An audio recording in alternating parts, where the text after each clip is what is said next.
আমি ইঞ্জিনিয়ার রহমতুল্লাহ আপনাদের সবাইকে স্বাগতম জানাচ্ছি। এখন আমাদের আলোচনায় থাকছে ঢাকা স্টক এক্সচেঞ্জের ব্রড ইন্ডেক্স ডিএসসি এক্স। আমরা ইউডি ডাটা ইন্টারডে ডাটা ব্যবহার করছি। আমরা ডেইলি টাইম ফ্রেমে আছি। তাহলে গত সপ্তাহ পর্যন্ত আমরা যেমনটা বলেছি যে উইকলিতে আপ আছে, ডেইলিতে ডাউন আছে এবং আওয়ারলিতে আপ আছে। এই সপ্তাহের জন্য তাই থাকবে। এখনো পর্যন্ত মার্কেট ইন্ডেক্স আওয়ারলিতে আপ বহাল আছে, ডাউন ডেইলিতে বহাল আছে, উইকলি টাইম ফ্রেমে আপ বহাল আছে। গত সপ্তাহে আমরা যেমনটা বলেছিলাম যে ডেইলি এর প্রভাব দৃশ্যমান হবে আওয়ারলি কমপ্লিট হওয়ার পর, কিন্তু তেমনটা ঘটে নাই। যে এখনো তেমন থাকলেও দেখা যাচ্ছে যে কিছু প্রভাব ডেইলির ডাউনের কিছু প্রভাব আমরা লক্ষ্য করেছি, সেটা আজকে আলোচনা করব অন্যগুলা সহ। তাহলে আমরা দেখতে পাচ্ছি যে গত সপ্তাহ তার আগে থেকে আমরা বলতেছি যে মার্কেটটা ইন্টারমিডিয়েট ট্রেন্ডে সাইডওয়েজ আছে ফ্রম মে 2025 সাল থেকে আপ হইল, দেন আবার ডাউন, দেন আবার আপ। এখন এই যে আপ হইল, এইখানে নির্বাচনের আগে পরে মার্কেটের একটা উচ্ছ্বাস ছিল, একটা আগ্রহ ছিল, একটা আশা ছিল যে এই উচ্ছ্বাসটুকু কিন্তু বেশিক্ষণ বেশি দিন টেকে নাই। এটা ডাবল টপ করেই মার্কেট কারেকশানে চলে গেছে এবং মার্কেট এই টাইম ফ্রেমে ডাউন আছে। সো মার্কেট ডাবল টপ এবং ডাবল বটমের মধ্যে কনফাইন্ড আছে, বৃহত্তর আঙ্গিকে ডাউন আছে। তারই মধ্যে আমরা দেখলাম যে এবিসি করে মার্কেট একটা সাইকেল ABC এটা করে মার্কেট একটা সাইকেল পূর্ণ করলো, দেন মার্কেট আপ ট্রেন্ডে গেল এবং আমরা বলেছি যে এই আপ ট্রেন্ডটা হচ্ছে নেচারটা হচ্ছে কারেক্টিভ। আপ ট্রেন্ড আছে, এখনো পর্যন্ত আপ ট্রেন্ড আছে, বাট এই আপ ট্রেন্ডটা কারেক্টিভ। সুতরাং আমরা বলেছিলাম যে এই আপ ট্রেন্ডটা এবিসি করবে, কিন্তু আমাদের যে জোন একটা তৈরি করেছিলাম, এই যে বক্স দেখা যাচ্ছে কমলা রঙের, এই বক্সের ছিল কি রেজিস্ট্যান্স 5390 এবং ক্রিটিক্যাল রেজিস্ট্যান্স ছিল 5450। এই জোনটাকে পার করতে পারবে না, যেহেতু আপ ট্রেন্ডটা একটা কারেক্টিভ। এটা গত সপ্তাহের আগের সপ্তাহ পর্যন্ত আমরা তেমনটাই বলেছিলাম যে এখানে এ বি দেন সি এ পর্যন্ত। তো গত সপ্তাহে যেহেতু ডেইলি টাইম ফ্রেমে মার্কেট নেগেটিভ ছিল, তখন বলছে যে এই পর্যন্ত আসতে পারে। তো এখন এই গেল সপ্তাহে আমরা দেখলাম যে মার্কেট ডেইলি টাইম ফ্রেমেও বা আমরা একটু দেখি, আমরা ইউডি ডাটাতে আছি। ইউডি ডাটাতে আমরা ডেইলি টাইম ফ্রেমে দেখি সর্বশেষ ক্যান্ডেলটাতে যে মার্কেট হাইকে ধরে রাখতে পারে নাই এবং বিক্রয়ের চাপ ছিল এবং বিয়ার উইন করেছে, এটা নেগেটিভ। এবং উইকলি টাইম ফ্রেমে দেখি যে এর কোনো দিক নির্দেশনা নাই, অর্থাৎ সাইডওয়েজ মুভমেন্টে আছে। তাহলে আমাদের এখনকার যে এই আরেকটু হল যে, তাহলে আমরা ডেইলি টাইম ফ্রেমে থাকি। ডেইলি টাইম ফ্রেমে এখানে দেখা গেল যে যুদ্ধ বন্ধ বা একটা 2 সপ্তাহের জন্য স্থগিত হতে পারে নানা কারণে। এই ক্যান্ডেলটা তৈরি হয়েছিল 8ই এপ্রিল। এই ক্যান্ডেলটাই হচ্ছে গিয়ে আমাদের এমসি মাদার ক্যান্ডেল। তাহলে এই ক্যান্ডেলটার যে উপরিভাগ আছে এইটাই হলো এই রেঞ্জটাই আমাদেরকে ট্রেডিংয়ে সাহায্য করবে। এই ক্যান্ডেলের উপরিভাগ হচ্ছে 5330। তাহলে 5330 কে অতিক্রম পজিটিভলি ব্রেকআউট করলে আমরা একটা বুলিশ মার্কেট দেখতে পারি। আর বিপরীত ক্রমে এই ক্যান্ডেলের লো হচ্ছে 5156।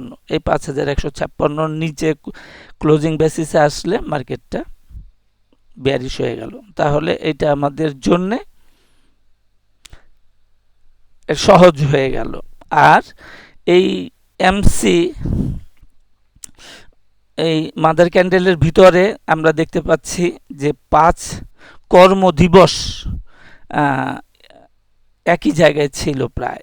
এটাকে আমরা ইনসাইড বার বলতে পারি। এইটা ইনসাইড বার থেকে যখন ব্রেকআউট করবে তখনই পজিটিভ হবে, দৃশ্যমান হবে। তাহলে আমরা ফিরে আসি আওয়ারলি চার্টে। আওয়ারলি চার্টে তাহলে আমরা দেখলাম যে একটা আছে। তাহলে আমাদের এখন এটা কন্ডিশনাল হয়ে গেল যে আপ ট্রেন্ডে যাবে কি না। আর আমরা যেটা দেখতে পাচ্ছি যে মার্কেট তেমন উল্লেখযোগ্য কোনো অগ্রগতি অর্জন করতে পারছে না। এটা আমরা এখানে টপে আমরা প্রাইস চার্ট আছে, সেখানে আমরা বলেছিলাম যে এটা কারেক্টিভ এ বি সি। তখন এইখানে যে ইয়া করেছিল আরএসআই রিডিং তৈরি করেছিল সেইটে ছিল আমাদের রেজিস্ট্যান্স জোনের উপরিভাগ, আর 50টা ছিল নিচের ভাগ। এখানে একটা রেড বক্স দেখা যাচ্ছে, এটাই resistance zone.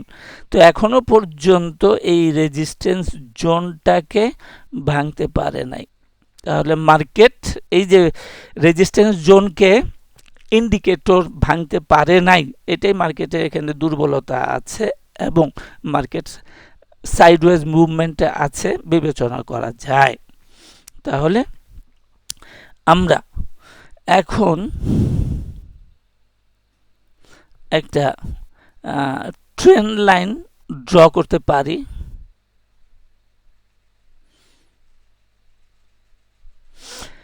Trend line draw করতে পারি। তাহলে দেখা যাচ্ছে যে এইখান থেকে একটা ট্রেন্ড, এইটাই রেজিস্ট্যান্স লাইন। আর একটা আমরা সাপোর্ট লাইনও ড্র করতে পারি। সাপোর্ট লাইনটা হবে, সাপোর্ট লাইনের আগে সাপোর্টটা কোথায় সেটা জানা দরকার। আগে সাপোর্ট লাইনটা, সাপোর্ট লাইনটা হলো এই টপ থেকে যে ডাউন নিচে নেমে আসলো 4 এপ্রিল, তার সাপেক্ষে আমাদের 61.8% ফিবোনাসি লেভেলে সাপোর্টটা কাছাকাছি থাকবে।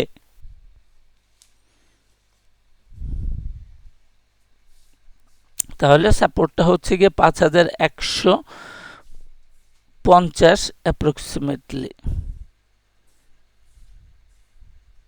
এটা হচ্ছে আমাদের সাপোর্ট লাইন, আর উপরের লালটা হচ্ছে রেজিস্ট্যান্স লাইন। তাহলে আমাদের প্রাইস অ্যাকশন যেহেতু সাইডওয়েজে আছে, কোনো ব্রেকআউট আমরা উপরে পাই নাই, সেই জন্যে ইট কুড বি এইরকম একটা হইতে পারে যে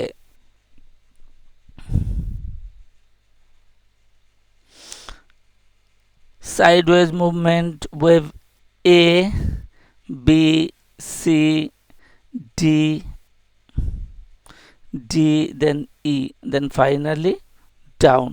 যেহেতু আমরা বলেছি যে নির্বাচনের পরে ডাবল টপ ভাঙতে পারে নাই, তারপর থেকে ডাউন ট্রেন্ড আছে, মূলত আমাদের এই এখনকার প্রাইস অ্যাকশনটা সাইডওয়েজে আছে এবং ফাইনালি আমরা ডাউনে চিন্তা করছি। যেমনটা এখানে আমরা এখন ইওডি ডাটাতে আছি, ABC করে নামলো, এটা ডাউন ওয়েভ, এখন সাইডওয়েজ মুভমেন্টে আছে, দেন এটা বি দেন সি।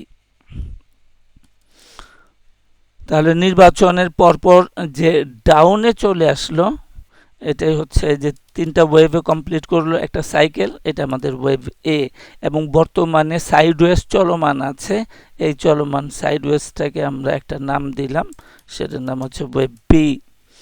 আর ওয়েভ বি কমপ্লিট হয়ে গেলে আর নিচের দিকে যাওয়ার প্রবণতা রয়েছে, এখনো বড় ইন্টারমিডিয়েট টাইম ফ্রেমে ডাউন আছে, এটা ওয়েভ সি। এইভাবে আমাদের একটা প্রফেসি থাকলো, পোর্ট্রেট থাকলো।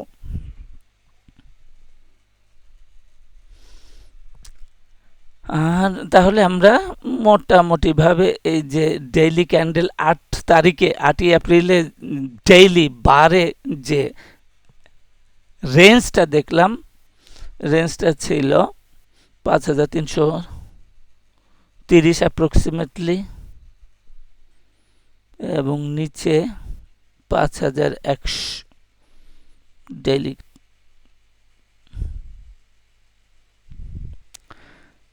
5156 নিচে, 5156, আর হাই ছিল 5330, 5330। এই রেঞ্জের বাইরে 5330কে ক্লোজিং বেসিসে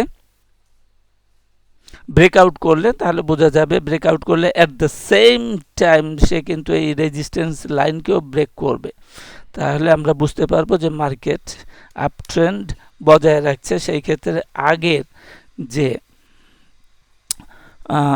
রেজিস্ট্যান্স জোন আছে সেই পর্যন্ত যাইতে পারে, একটা সুযোগ এখনো আছে, মৃদু, এবং তার শক্তি অত্যন্ত কমে গেছে